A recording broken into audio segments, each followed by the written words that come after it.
Hey everybody, it's Tony from Car Stars. I'm here in the shop. It's kind of a dreary day out there, kind of rainy, cold. Not as cold as you guys get up in the northeast and the northwest, but cold enough. So hey, little update on the C5.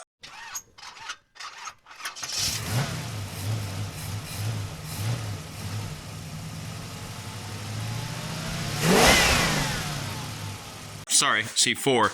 Wish I had a C5, but a C4.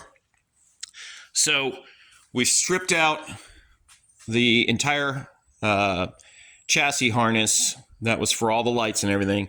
It's kind of sitting here.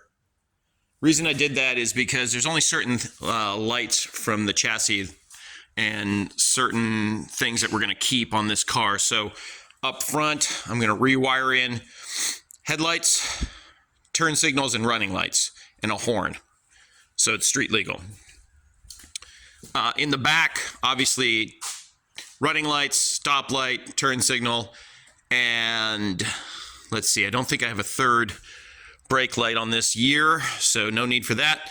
Fuel pump and hatch release, and I think that's about it. So all that conduit, all that wiring comes from the back there, around that side and up that side. So what me and Charles did the other day was to basically trace the wires that were coming out of the door and trace the wires that were coming out of the harness that goes to the back. And we left a good amount of the wiring hanging out. Same thing for this side. As you can see, that bright yellow wrapped wire, that's airbag crap. We don't have that anymore, obviously. So this car is basically just gutted right now. There's no interior, no dash left, hardly any of the stock factory wiring harness. So I don't think I'm going to be able to get the ABS brake system working again because, you know, each wheel has got a sensor on it and then I got to wire it back to the ABS or whatever controls the ABS. So I've got all that stuff, but I don't know if I'll be able to restore it, but you know, that's all right. It's going to be a track toy car. Anyway, so right now I'm thinking I'm just going to call this the Gutless C4. That's what. You're a gutless turd. Because it's been completely gutted. But anyway, yeah, so as far as wiring goes, we're going to, you know, we have the factory wiring diagram, so we'll be able to identify the proper colors and be able to wire back in. I think I'm just going to have a control panel up front with just switches on it for every individual item. Windshield wipers. Right now, it's not going to have any heat or AC. So yeah, it's just basically a bare bones car at this point. So as you can see on my swap, it's hard to see, and I probably should grab a light here.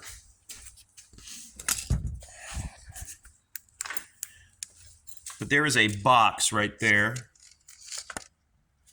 that I had to cut into because the rear corner of my head was kind of resting in there.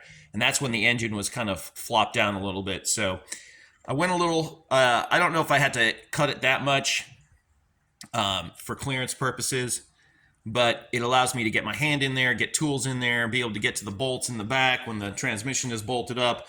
I mean, it's just giving me a lot more room to work with cutting that away. And then, of course, on this side, we've completely gutted. You're a gutless turd. You're a gutless turd. You're a gutless turd. The entire AC heater core system that was here. Had to remove the windshield wiper, although I think I'll be able to put that back in. So yeah, so this gives me a ton more access to the backside here, where I'm going to have to, you know, run bolts in. The header that I've settled on is this kind of block hugger header that comes down here. Clears pretty much everything it needs to clear. Clears my starter. It's going to be pretty close to the starter, but it'll clear it. Getting a wrench in there on the backside for that nut for the exhaust is going to be fun. But otherwise, yeah, it'll clear. Looks like all the spark plug boots will clear this header. So it's just a typical generic Chinese block hugger type shorty header. Everything else had issues, like the C5 header was even hitting my starter as it curved in. I saw another guy had a C5 header on a C4 swap, and his C5 header he had modified, but mine obviously were a little more radical than his. Mine were typical Chinese headers, so maybe they weren't the best, so I don't know. But anyway, I'm also thinking about getting rid of this electric water pump and just going back to a stock water pump, just for the purposes of simplicity and not having to mess with all that stuff with the wiring of the water pump and the running of these top lines back into the radiator. So I might just go back with the stock water pump and just put the Assault electric water pump on the shelf for now.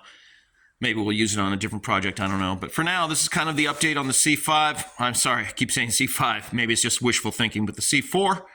And thanks for watching. Please subscribe. Leave a comment. If you have any comment that you'd like to leave about what we're doing or how we're like messing this car completely up, let me know. Talk to you later.